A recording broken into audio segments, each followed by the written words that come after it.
Your neighbors are going to walk past your yard this summer and slow down without even realizing it. Not because you spent thousands of dollars rebuilding your landscape, not because you hired a designer, and not because you worked harder than everybody else on the block. It will happen because of one decision you made in May. 1 month, a handful of spreading perennials, and a yard that suddenly looks alive from edge to edge with almost no maintenance at all. These are the plants that quietly take over in the best possible way. They spread wider every season. They come back year after year.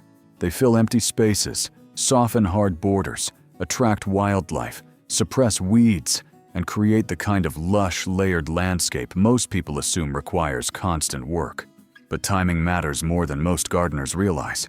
When planted in May, these perennials still have enough cool soil and spring moisture to establish strong root systems before the brutal stress of summer heat arrives. So today, we are going plant by plant through some of the fastest spreading and most rewarding perennials you can still put in the ground right now. Creeping phlox does not look real when it fully blooms. For a few weeks in late spring, it turns ordinary ground into what looks like a waterfall made entirely of flowers. Electric pink, bright white, soft lavender, deep magenta. Entire hillsides disappear underneath solid sheets of color. Phlox subulata is hardy across USDA zones 3 through 9, succeeding in most climates across the United States. But what makes it extraordinary is not just the flowers. It is what the plant keeps doing long after the blooms fade. The foliage stays evergreen through winter in many regions, creating year-round texture and structure.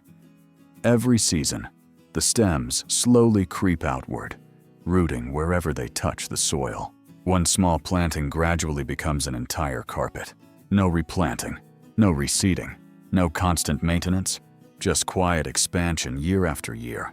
There is a reason highway departments and commercial landscapers use creeping phlox on difficult slopes. Once established, it stabilizes soil extremely well and dramatically reduces erosion.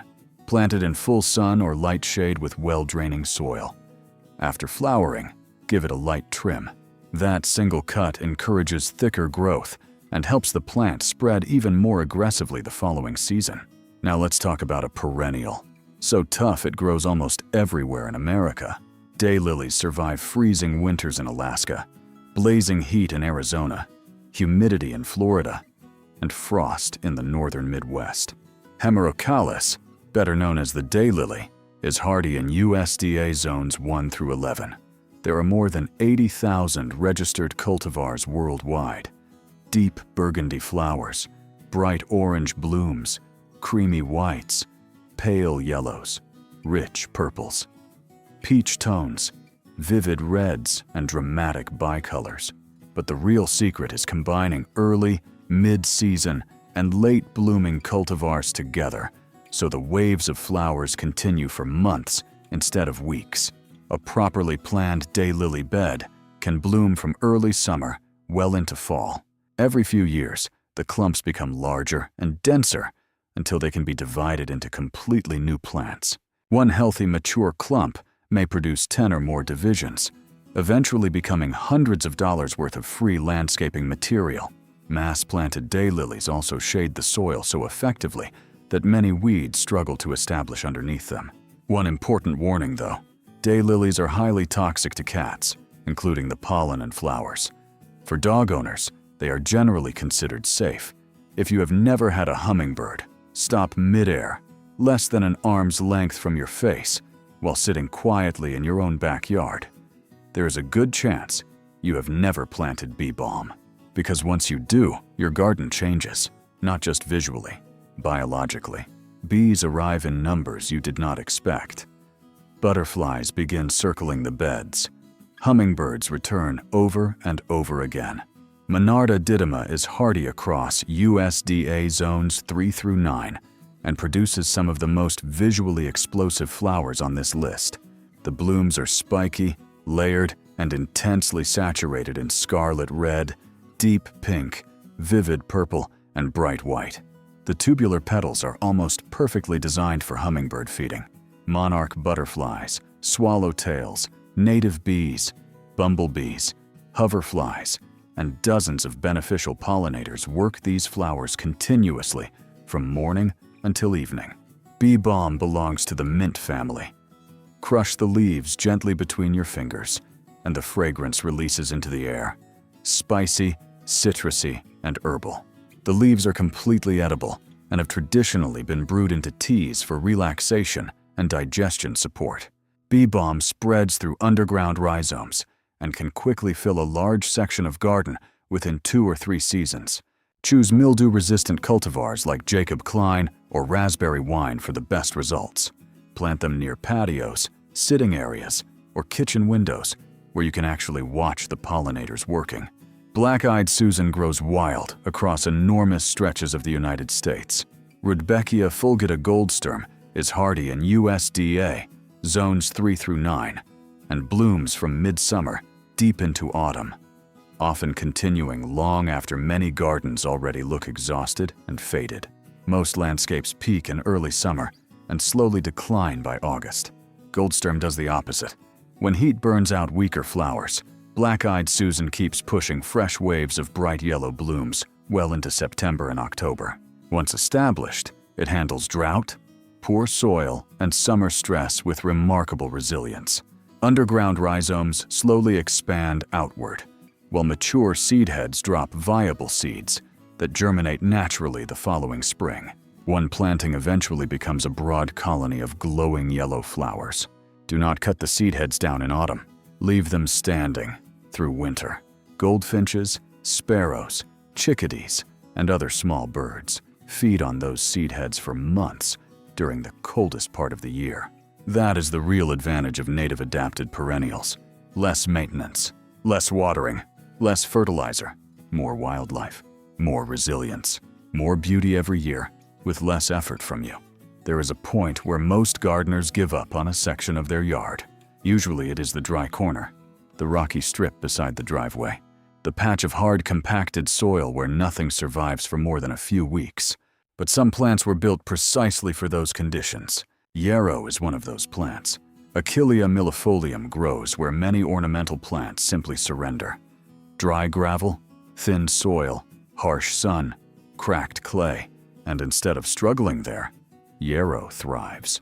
Hardy in USDA, zones 3 through 9, Yarrow produces large, flat-topped flower clusters in warm yellow, soft white, dusty pink, coral orange, and deep red. Soft gray-green leaves release a strong herbal aroma when touched. Deer and rabbits usually avoid it almost completely because the scent discourages browsing. Yarrow naturally releases compounds into the surrounding soil that suppress the germination of many nearby weed seeds.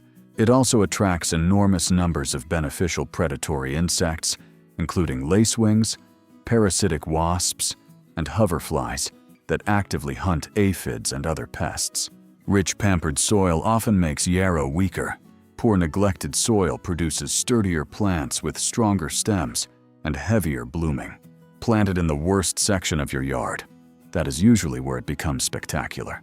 Now let's move to a perennial that solves one of the most frustrating problems in American gardening: deer. For many gardeners, deer do not visit the yard. They raid it. Entire flower beds disappear overnight. But Catmint changes that equation completely. Nepeta X Faceni. Walker's Low is hardy in USD, A zones 4 through 8, and produces waves of lavender blue flowers above soft silver-gray foliage from late spring into midsummer. The plant naturally mounds and spills outward over pathway edges and borders with an elegant, relaxed shape. But its real power comes from scent. Catmint's aromatic oils are strong enough that deer usually avoid the plant entirely. Cut the entire plant back by roughly half immediately after the first major bloom flush finishes. Within weeks, fresh new growth emerges denser and fuller than before, followed by a second major bloom cycle deep into late summer. And just like Yarrow, Catmint becomes a magnet for pollinators. Honeybees, butterflies, hoverflies, and native bees work the flowers constantly throughout the season. 3 major problems solved by one plant: color, pollinators, deer resistance, Hardy geranium may be the single most underrated spreading perennial in modern home gardening. Unlike annual geraniums that die with frost, hardy geranium comes back, spreads, thickens, and quietly improves the garden year after year. Geranium X cantabrigiense is hardy across USDA, zones 4 through 8, and forms dense low mounds of foliage covered in soft flowers from late spring through midsummer. What makes hardy geranium truly exceptional is where it grows well. Dry shade, under mature trees, around large root systems, where moisture disappears quickly and sunlight barely reaches the soil. Most flowering perennials struggle badly there. Hardy geranium does not. Its foliage creates a dense living layer that suppresses weeds naturally over time. After the first major bloom cycle ends, shear the plant back hard. Within weeks, fresh new foliage emerges cleaner, denser, and healthier than before, often followed by a second flush of flowers later in the season. Once established, hardy geranium slowly expands outward year after year, turning difficult empty spaces into lush, living ground cover. Garden phlox is a plant you often smell before you even see it. On warm summer evenings, the fragrance drifts across patios and through open windows long before your eyes locate the flowers themselves. Phlox paniculata is hardy across USDA zones 4 through 8 and produces massive dome-shaped flower clusters packed with individual florets in white, pink, purple, crimson red, and dramatic bicolors. Many flower heads reach 6 inches across or more, creating huge clouds of color during midsummer when many spring perennials have already faded. Garden phlox fills that gap with towering flowers, intense color, and one of the strongest fragrances found in perennial gardening. Older cultivars struggled badly with powdery mildew, but modern breeding solved much of that problem. David remains one of the most mildew-resistant white cultivars ever developed. Robert Poor combines strong purple-pink coloration with excellent disease resistance. Give the plants airflow, avoid overcrowding, and water near the base instead of soaking foliage overhead. Bring several stems indoors, and the fragrance fills an entire room for nearly a week. For decades, millions of people blamed the wrong plant for their allergies. Goldenrod became the plant everyone blamed because it blooms exactly when allergy season explodes. But scientifically, that accusation was completely wrong. The real culprit is ragweed. Goldenrod pollen is heavy, sticky, and carried mostly by insects instead of wind.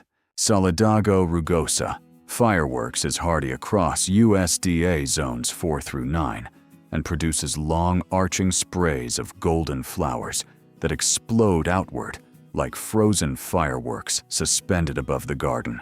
Most perennial borders begin fading badly by September. Goldenrod is just beginning. Research consistently shows that native goldenrods support enormous numbers of pollinators and beneficial insects, including more than 100 species of native bees alone. Goldenrod also spreads enthusiastically through underground rhizomes while self-seeding naturally over time. Give it room, and it forms spectacular colonies. Lamb's ear creates a reaction almost nobody expects. Children touch it immediately. Adults touch it too, because the texture feels unreal. Stachys byzantina is hardy across USDA zones 4 through 8 and produces thick silver-white foliage covered in dense velvety hairs, soft enough to resemble the ear of a lamb. The silver foliage acts almost like a natural lighting effect within the garden. Purple flowers look deeper beside it. Pink blooms appear softer. Red flowers become more dramatic. Those fuzzy hairs also help reflect sunlight, while reducing moisture loss during extreme summer heat. Lamb's ear spreads steadily through stolons, forming a dense weed, suppressing carpet with surprisingly little maintenance. In design, it quietly connects entire gardens together and makes everything around it look better. Most gardens slowly begin shutting down when autumn arrives, but New England Aster waits all year for this exact moment. Symphyotrichum novae anglii is hardy across USDA zones 3 through 8 and produces masses of daisy-shaped flowers in deep violet purple, lavender, bright pink, and crisp white with glowing golden centers. New England Aster is one of the final major nectar sources available to monarch butterflies before migration. Every autumn, monarchs depend on late-blooming flowers, like asters, to refuel during their journey south. There is also a simple technique that completely changes how asters perform. In late May, cut every stem back by roughly half, then repeat the process again in late June. Those two cuts force the plant to branch repeatedly, producing dramatically more flower stems and creating dense, compact mounds covered in flowers. Once established, asters spread aggressively through underground rhizomes, while also self-seeding naturally over time. Why does planting in May matter so much for all of these perennials? Because long before you see growth above ground, something critical is happening below the soil surface: roots.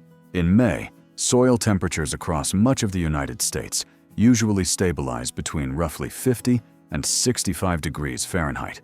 Cool, moist soil encourages rapid root expansion without placing extreme stress on the plant. When perennials establish roots early, they enter summer stronger, more hydrated, and far more resilient against drought and heat stress later in the season. But when planting gets delayed into June or July, the plant must develop roots while also supporting heavy top growth during rising heat. Stress increases, establishment slows dramatically. That is why experienced gardeners treat May like a biological opportunity window instead of simply another month on the calendar. Before you plant a single perennial this May, there are 3 rules that determine whether your garden quietly thrives for years or constantly struggles. Rule number 1. Fix drainage before planting anything. Poor drainage kills more perennials than drought, insects, disease, or winter cold combined. Dig a hole roughly 1 foot deep, fill it completely with water, and wait 1 hour. If water is still sitting in the hole after that time, drainage needs improvement before planting begins. Rule number 2. Division is free money. Every perennial on this list multiplies over time. A healthy, mature clump naturally expands outward until it can be divided into completely independent plants. One established daylily clump may become 10 plants. One mature patch of yarrow may fill multiple new beds. Rule number 3. Leave the seed heads standing through winter. Those dry seed heads become winter food for goldfinches, sparrows, chickadees, and countless other birds. The hollow stems provide shelter for overwintering beneficial insects and pollinators, preparing to emerge next spring. The healthiest perennial landscapes often look slightly wild in winter because they are still functioning as living systems instead of decorative displays alone. Eventually, something surprising happens. The garden starts helping itself. Pollinators increase, soil improves, plants reseed, birds arrive. Shade regulates temperature, root systems stabilize moisture underground. And one day later this summer, you step outside early in the morning with coffee in your hand. Butterflies are already moving through the flowers. A hummingbird pauses beside the bee balm. Goldfinches cling to seed heads swaying in the breeze. The phlox fragrance drifts across the yard. And suddenly you realize something. The garden no longer feels like a project. It feels like a place. A living place that keeps growing richer every year because of decisions you made months earlier. That is why timing matters. That is why May matters. And that is why the right perennial garden never truly stops improving.